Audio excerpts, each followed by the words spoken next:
It was a cold January morning on the island of Sodor.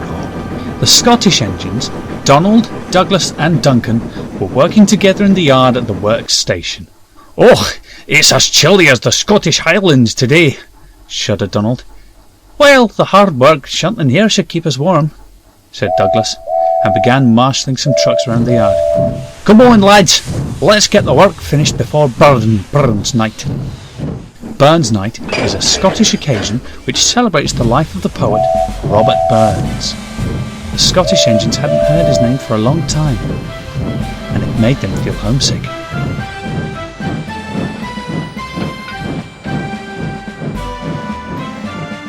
That day as they worked, they told the other engines about Scotland.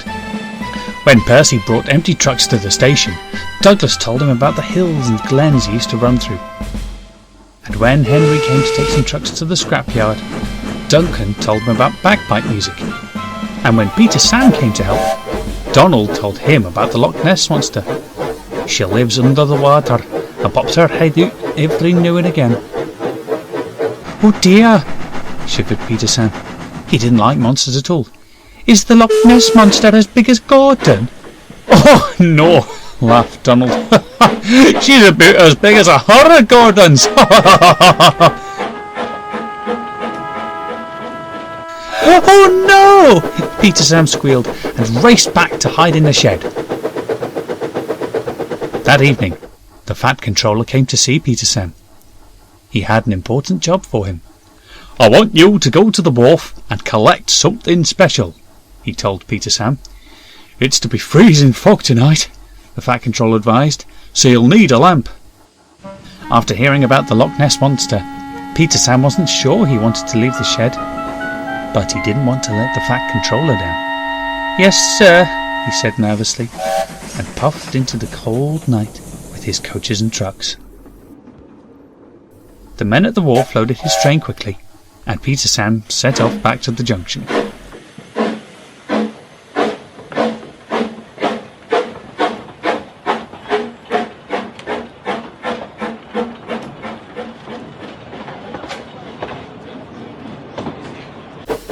The fog was thick, and he could barely see ahead of him. "Steady we go, he puffed bravely to himself.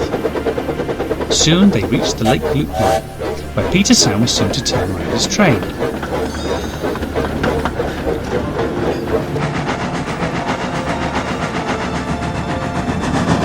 Peter Sam stopped. He was terrified. The lake was very dark. He began to think about what Donald had said about the Loch Ness monster. "What if there's a monster here too?" he whimpered. He tried to pretend he was safe in his shed, but an eerie noise made Peter Sam jump. He put on full steam and raced back down the line. As he hurried around the lake, he had 3 loud splashes in the water. "Oh my! Oh, oh, oh!" Donald, Douglas and Duncan were waiting in the yard when Peter Sam came rushing in. "I saw it! I saw it!" he squealed to Donald. "So what?" asked Donald. "The monster!"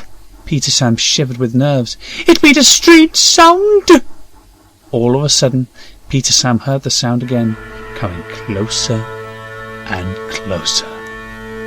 Donald, Douglas and Duncan laughed and laughed.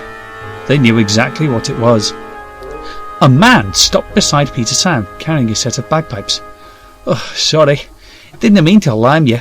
Was tuning up there." "Your train's full of things for a Burns Night supper at the town hall," Duncan explained. Peter Sam was surprised to find people in traditional Scottish dress walking up and down the platform, and workmen lifted boxes of small round objects out of his trucks and towards the town hall. "That's the haggis," said Peter Sam's driver. "When you rushed around the lake, some of them flew out and into the lake. That's what made the splash." Peter Sam was very glad to know that there was no monster in the lake after all.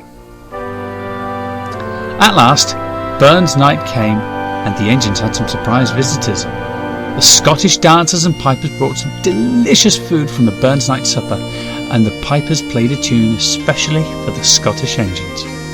"It's no quite home," they said to each other. but it's lovely all the same.